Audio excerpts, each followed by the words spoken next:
BTR सुक्तिनि दफा बायदियै लाइमोनफोरखौ जिहेतु साख्रि होनायनि बाथ्रा दङ पारामिलिटारि फर्सेस आरो आसाम पुलिस बेवहाय बेखायनो जोङो जोंनि लाइमोनफोरखौ जाहाथे थियारि जानो हायो बेनि थाखाय बिटिआर गभर्नमेन्टनिफ्रायनो मोनसे कमिटि दानानै ट्रेनिं सेल होननानै बेखौ दानानै जोंनि बिटिआरनि गासैबो जायगायाव जाहाथे बे ट्रेनिङा कभार जायो बेखौ नोजोर बोनानै जोङो खालामनाय जादों आरो दिनैनि बे भेरगाव साब डिभिजनाव जों बे हाबाफारिखौ जागायबाय बिदिनो गुबुन गुबुन जिल्लायावबो जाबाय आरो आसा खालामदों बे ट्रेनिङाव जायफोर बाहागो लाबाय बिथांमोना जथेस्थ'खिनि गियान आरो फिजिकेल प्रेक्टिसा जागोन आरो बिनि गेजेरजों जों मिजिंथिनो हायो जाय समाव रिक्रुइटमेन्ट रेलिया जागोन बे समाव बिथांमोना गोरलैयैनो आनजादखौ उथ्रिनो हागोन आरो उथ्रिनानै गावनि जिउखौ दानो हागोन आं बेखौ मिजिंथिबाय। दा बेनि सायाव मा बुंगोन बिथांमोनाबो रिक्रुइटमेन्टनि खोथाखौ बुंबाय थादों। औ नैबे बिटिआर सुक्तिनि लाइमोनफोरखौ साख्रि थिसननायनि थोंजों थांखियानो एनडिबिखौनो थांखि खालामनानै सोनाय जादोंमोन नाथाय गोबाङानो दिनैनि खालाराव बैसोआ एसे बाबेनबाय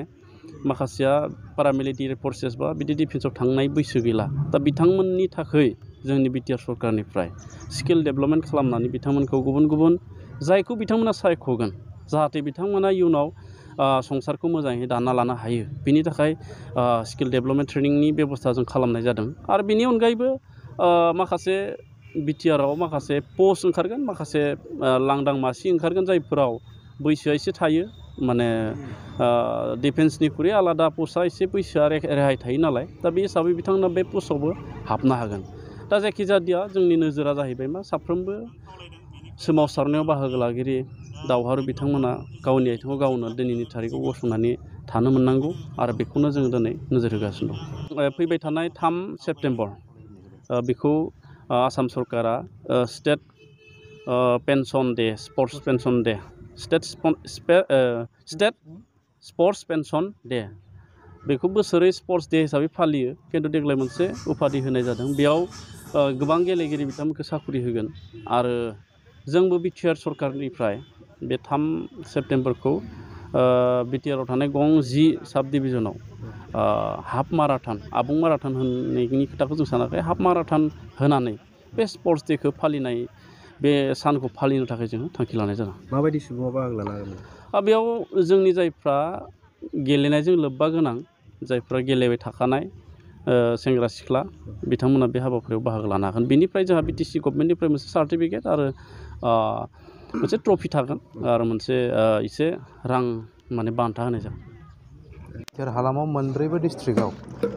जोंनि बिटिआर एकर्डनि दफा बायदियै जोंनि बर' लाइमोनजों लोगोसे जोंनि एक्स एनडिबि केडार बिथांमोनखौ जों बोरै मोनसे डिफेन्स लाइनावहाय माबोरै थिसनलाय होनो हायो बेनि थाखायनो जोंनि बिटिआर गभर्नमेन्टनिफ्राय गासैबो डिस्ट्रिक्टआव सेन्टार खुलिनानै जोङो मोनसे प्रि रिक्रुटमेन्ट ट्रेनिं प्रग्राम लानाय जादों जाहाथे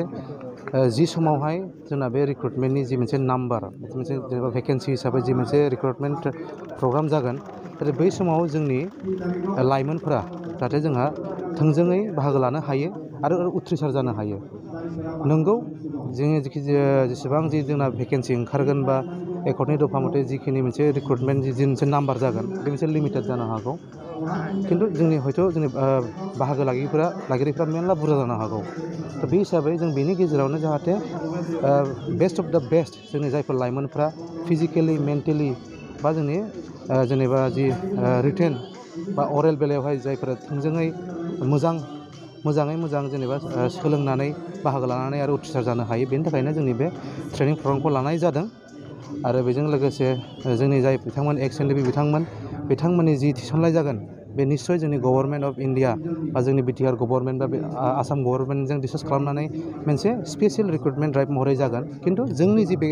बर' लाइमोनफोर बा जोंनि ओनसोलनि जे लाइमोनफोर बिसोरनो थिसननाया जाहाथे बेस्ट अफ दा बेस्ट जोंनि लाइमोनफ्रा